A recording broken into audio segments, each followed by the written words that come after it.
Sebelum melanjutkan, jangan lupa subscribe dulu, terima kasih. Bab 550, katakan saja. Dilihat dari bagaimana Seng Kai pulang pada sore hari, Gu Ziling tahu sesuatu yang buruk pasti telah terjadi padanya selama rapat. Yang tidak diduganya adalah Dewan Direksi memberhentikannya dari jabatannya. Terlebih lagi, kakek Seng yang selama ini berpihak padanya tidak membantunya kali ini. Mungkin karena kejadian 2 hari lalu saat dia di rumah sakit. Mereka pasti telah mengungkap terlalu banyak rencana mereka di depan lelaki tua itu sehingga kakek Seng sekarang merasa jijik dengan mereka. Perubahan hati hanya dalam hitungan detik. Melihat Seng Kai tinggal di ruang kerjanya sendirian setelah kembali, Gu Ziling membiarkannya begitu saja. Namun, sesekali, dia mendengar suara keras dari ruangan itu. Betapa tidak bergunanya. Diinjak orang lain, namun dia tidak mampu melawan sama sekali. Tak lama kemudian, kakek Seng dan Seng Bowen pulang bersama. Di ruang tamu, saat mata mereka bertemu dengan mata Gu Ziling, dia tidak menghindari tatapan itu. Sebaliknya, dia tetap tenang. Kalian sudah kembali, kakek dan kakak ketiga. Di mana kakak kedua? Di ruang belajar, jawab Gu Ziling. Mungkin dia sedang dalam suasana hati yang buruk sekarang. Dia akan baik-baik saja setelah memikirkannya dengan matang. Kalau begitu, sebaiknya kamu tinggal di rumah dan menemaninya. Jangan biarkan dia terlibat dengan urusan perusahaan untuk sementara waktu. Setelah itu, kakek Seng menoleh dan menatap Seng Bowen. Ikutlah denganku. Ya, kakek. Gu Ziling tahu bahwa lelaki tua ini dapat mengubah sikapnya terhadap seseorang lebih cepat daripada membalik buku. Jadi, dia tidak akan berdebat dengannya sekarang. Ketika kekuasaan sepenuhnya berada di tangan mereka, dia akan menyelesaikan masalah lama satu persatu. Saat makan malam, Seng Kai tidak keluar. Ketika Gu Ziling sedang menghadapi keluarga Seng sendirian, ibu tiri Huran meneleponnya, yang membuatnya sangat terkejut. Maaf, izinkan saya menjawab panggilan. Gu Ziling membawa telepon ke taman.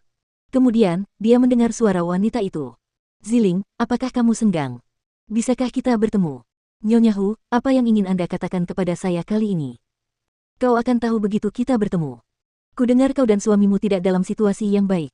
Karena kita berteman, wajar saja jika aku membantumu. Baiklah. Sampai jumpa besok, jawab Gu Ziling. Sekarang, apapun yang terjadi, dia harus memikirkan cara untuk memisahkan kakak ketiga dari istrinya. Kalau tidak, dengan dukungan keluarga Hu, kakak ketiga akan selamanya lebih kuat daripada Seng Kai. Setelah makan malam, di ruangan lain, Huran menatap Seng Bowen yang baru saja mandi dan menepuk-nepuk tempat di sampingnya. Kakak ketiga, kekuasaan ada di tanganmu sekarang. Apa rencanamu untuk menangani kakak kedua dan kakak ipar kedua? Mereka pasti melihatmu sebagai duri dalam hati mereka sekarang. Seng Bowen menggelengkan kepalanya. Kakek berkata inilah perbedaan antara kakak ke-8 dan aku. Jika aku seperti dia, aku akan dapat menebak langkahnya selanjutnya dan bersiap untuk menghadapinya. Namun, aku tidak bisa. Jadi, aku hanya bisa melakukannya selangkah demi selangkah. Huran tahu dia orang yang jujur, jadi dia tertawa. Kamu orang yang konyol. Tapi orang konyol punya keberuntungannya sendiri. Bersamaku, kamu mungkin akan berada dalam bahaya besar, kata Seng Bowen tanpa daya. Tapi jangan takut. Aku akan berusaha sekuat tenaga untuk melindungimu. Baiklah, aku tidak takut. Huran mengangguk. Ayo tidur. Kamu akan sangat sibuk mulai besok. Di halaman Banyan dinamakan oleh Mama Seng pada hari Mu Qi dan Seng Xiao mendaftarkan pernikahan mereka. Mu Qi menyeret tubuhnya yang lelah ke dalam rumah. Ketika dia melihat Seng Xiao duduk di sofa mengerjakan pekerjaannya sambil menunggunya, dia menyipitkan matanya dan berbaring di pangkuannya tanpa malu-malu. Suami. Seng Xiao menundukkan kepalanya dan menatapnya sambil menyeringai.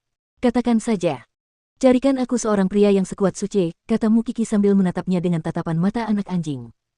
Apa yang akan kamu lakukan besok? Tim investigasi menemukan ruang bawah tanah di hotel. Sanshan dan aku akan ikut perjalanan besok, tapi aku tidak tahu bahaya apa yang ada di depan. Seng Xiao membalikkan tubuhnya dan memukulnya dengan keras. Katakan saja kau ingin pergi. Kau tidak perlu bertele-tele. Aku melakukan ini karena aku khawatir kau tidak akan mengizinkanku pergi. Lihat betapa sadarnya aku. Aku tidak menunggu sampai sesuatu terjadi sebelum aku memberitahumu.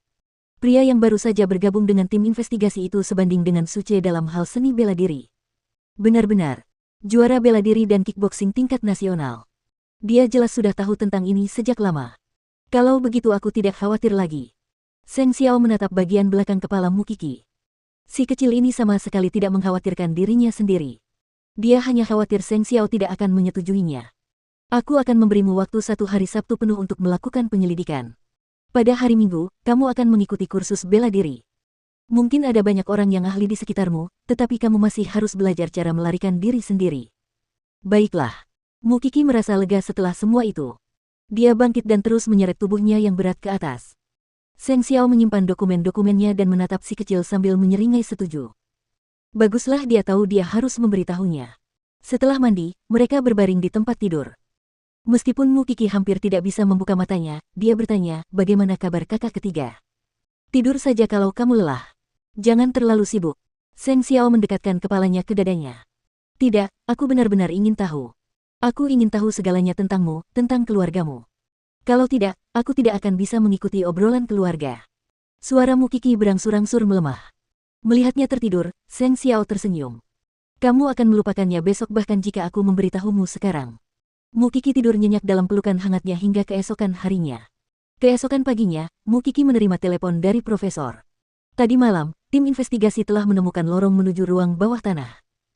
Ada kasino bawah tanah besar yang tersembunyi di dalam hotel. Di ujung lorong, ada pintu besi kokoh yang terkunci dan berdebu. Sepertinya sudah lama tidak ada orang yang memasuki tempat itu. Namun, bau busuk yang kuat tercium dari dalam. Dan tak lain adalah bau busuk mayat yang membusuk. Keesokan paginya, tim cadangan tiba di lokasi kejadian. Mereka membuka pintu, tetapi tidak dapat menemukan sumber bau busuk itu. Jadi, ketua tim memberitahu para dokter forensik untuk datang. Profesor itu membawa Mu Kiki dan Feng Sanshan ke ruang bawah tanah yang luas. Seluruh ruangan itu berukuran setengah dari lobi hotel. Namun, di ruangan itu, hanya ada jendela dan bar.